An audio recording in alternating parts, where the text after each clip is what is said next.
1907 నాటి క్యారేజ్ అండి.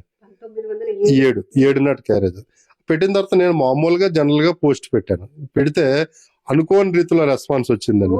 నాకు తెలిసి మరి యూట్యూబ్ ఛానల్ వచ్చి ఉండొచ్చు. నాకైతే ఒక షాక్ గురయ్యానండి.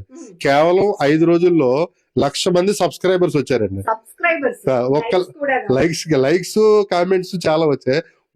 సబ్స్క్రైబర్స్ ఆ వీడియోకి ఇన్స్టాగ్రామ్ లో 1,00,000 మంది వచ్చారు, యూట్యూబ్ లో 1,00,000 మంది వచ్చారు. రాజా మహారాజా కాలం నాటి, జమీందారుల కాలం నాటి వాడినటువంటి ఇది ఇత్తడి క్యారేజ్ అండి. అయితే దీనికి చాలా చాలా స్పెషాలిటీ ఉందండి. ఈ క్యారేజ్ లో మనం అన్నం వండుకోవచ్చు. అదే విధంగా ఎక్కడికైనా ట్రావెలింగ్ చేసినప్పుడు వండుకున్నటువంటి అన్నాన్ని 10 గంటల పాటు వేడిగా ఉంచుకోవచ్చు అండి. 2 in 1 అండి. చాలా ఇందులోనే పొయ్యి ఉంటది. ఇది ఒకసారి మీకు ఓపెన్ చేసి చూపిస్తాను.